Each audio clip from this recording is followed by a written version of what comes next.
meios muitas vezes conflitantes entre si e que a sua construção vai se dar justamente na relação com esses vários meios e relação de escolha, de priorização que vão definir a construção do sujeito. E quando eu falo vários meios, eu estou falando, por exemplo, no meio da família, né, que é o primeiro contexto social com o qual a criança interage. Estou falando do meio escolar, que é um outro contexto fundamental de educação e desenvolvimento da criança.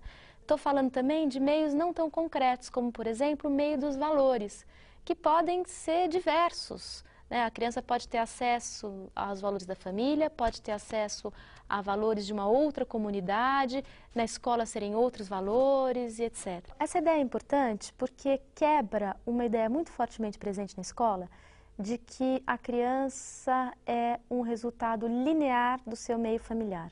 Essa ideia está presente, por exemplo, em falas frequentes no contexto escolar, que são falas que atribuem à família a responsabilidade pelas condutas da criança na escola. Então, por exemplo, a criança com um problema de comportamento ou de aprendizagem, é comum na escola a gente dizer, é comum na escola a gente explicar isso por uma suposta família desestruturada na qual a criança estaria inserida. Essa fala, ela torna-se completamente descabida se eu penso nesse princípio. Por quê? É evidente que o contexto familiar da criança interfere fortemente. E a criança, ela se constitui muito fortemente em função da sua história de vida, das suas relações familiares. No entanto, a escola, ao se constituir como um outro contexto de desenvolvimento, ela pode muito bem criar outras relações com a criança que diferenciem o tipo de relações que a criança tem na família.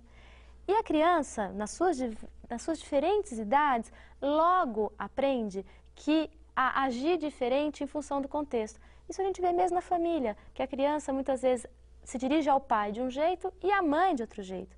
Quer dizer, na escola é a mesma coisa, a escola pode muito bem construir relações com as crianças que tenham a ver com aquele contexto. E não só imaginar que a criança vai reproduzir na escola relações que ela tem na família. É claro que ela traz isso, mas ela não se limita a isso, porque faz parte dos potenciais do sujeito, justamente, articular-se diferentemente aos vários contextos nos quais ele se insere.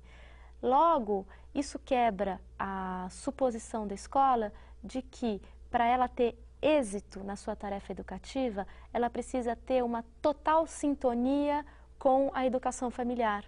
Não. Muitas vezes, justamente, a escola pode ser uma alternativa à educação familiar e a criança lidar com isso. É claro que eu estou falando de um modo generalizado, tem casos de mais dificuldade, mas como princípio a escola tem esse potencial, isto é, de possibilitar para a criança um outro contexto e neste outro contexto possibilitar que a criança ocupe lugares diferentes dos lugares que ela ocupa na situação familiar. Por exemplo, na família a criança, determinada criança ou adolescente, mas estamos falando mais da criança, ela é o segundo filho. E segundo filho que tem um determinado tipo de relação com pai, com mãe, com irmãos. Na escola, essa mesma criança pode ser boa em matemática, pode ser ruim em português, pode gostar de ficar com determinados amigos numa situação X, estar com outros amigos numa situação Y. A escola potencialmente oferece lugares diferenciados para a criança ocupar. E este potencial da escola é algo muito rico. É comum a escola também colocar a criança num lugar único e cristalizado e, portanto, desperdiçar essa possibilidade inerente ao seu contexto, que é uma diversificação maior de lugares, o que, evidentemente, possibilita um enriquecimento maior da criança. Vai cair.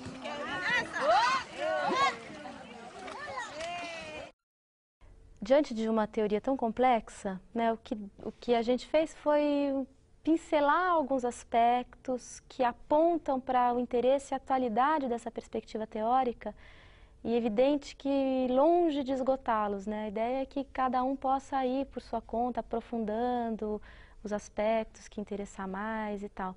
E o que é importante destacar, talvez, para a gente concluir, é a convergência desse olhar teórico com preocupações muito atuais, que é como a gente construiu, como a gente fazer uma educação para todos, né? Aí a dimensão política da educação para todo mundo, independente da sua origem social, lugar de nascimento, etc. E, ao mesmo tempo, uma educação para cada um. Quer dizer, que a escola consiga dar conta de uma educação que responde a um direito social, portanto, a uma demanda social de uma sociedade que se quer mais democrática e mais justa, e, ao mesmo tempo, uma educação escolar que faça sentido para cada um dos sujeitos que têm acesso à escola.